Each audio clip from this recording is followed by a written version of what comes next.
여호수아 20장은 도피성에 대해서 알려줍니다.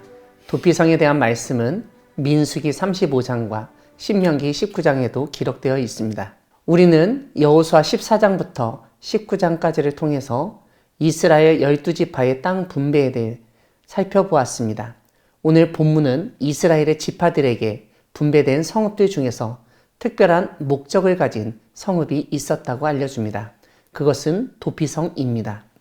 2절을 보면 이 도피성법은 인간이 만든 것이 아니라 하나님이 먼저 모세를 통하여 제정하신 것임을 알 수 있습니다.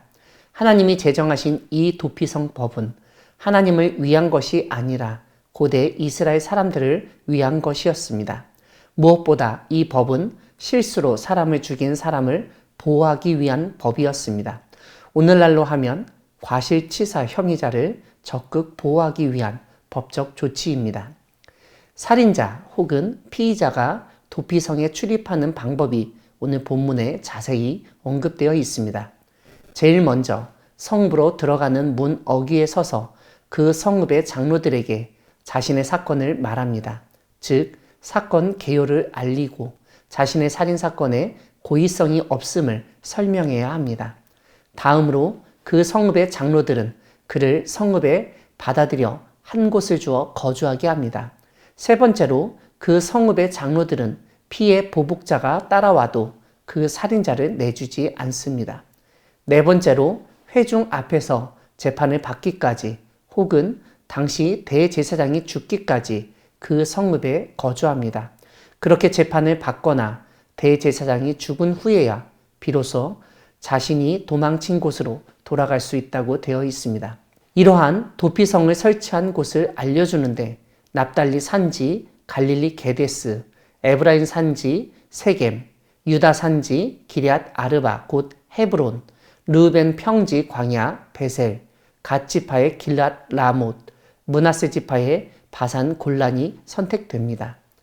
8절을 보면 구별하였다는 말을 사용하는데 이것은 하나님을 위해서 바쳐진 거룩한 도시로 여겼다는 의미입니다.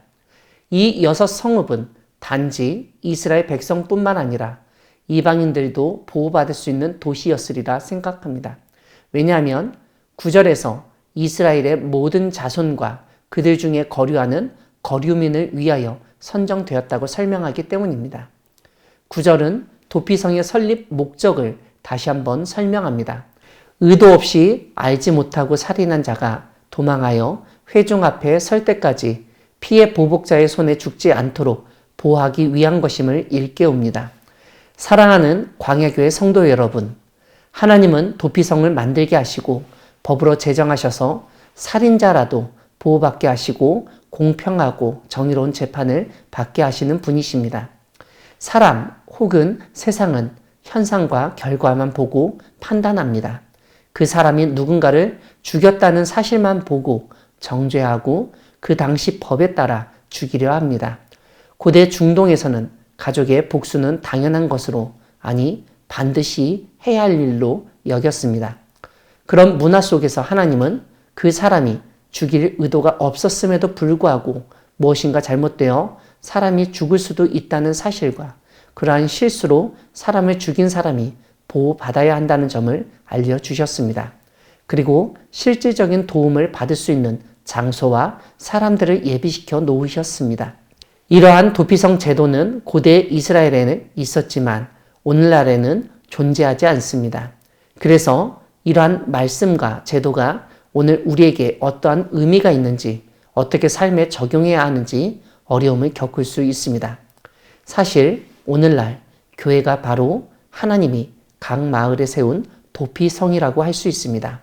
이런 점에서 교회, 성도들은 눈에 보이는 결과만을 보는 것이 아니라 그 사람의 의도, 목적이 어떠한지도 살피고 억울한 일이 생기지 않도록 상황을 잘 살피고 도우려 힘써야 하겠습니다.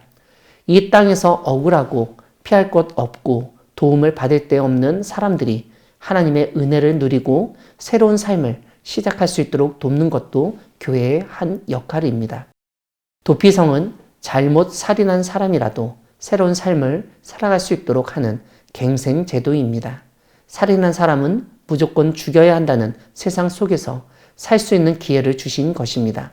살인 한 번으로 인생이 끝날 수 있는 사람에게 하나님은 새 삶을 허락하시고 이 땅에서 생명을 유지하도록 지켜주신 것입니다.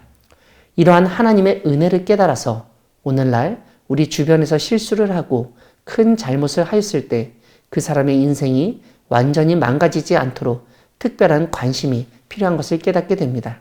사실 오늘 여호수아 20장의 본문은 하나님이 우리의 도피성이 되심을 알려줍니다. 하나님은 우리의 사정과 형편을 아시고 억울한 경우 친히 보호하여 주시고 도와주십니다.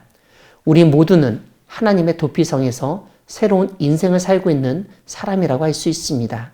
이전에 우리가 알지 못하고 지은 모든 죄를 하나님이 용서해 주시고 우리의 억울함을 아시고 돌봐주신 하나님의 은혜에 감사하여야 하겠습니다.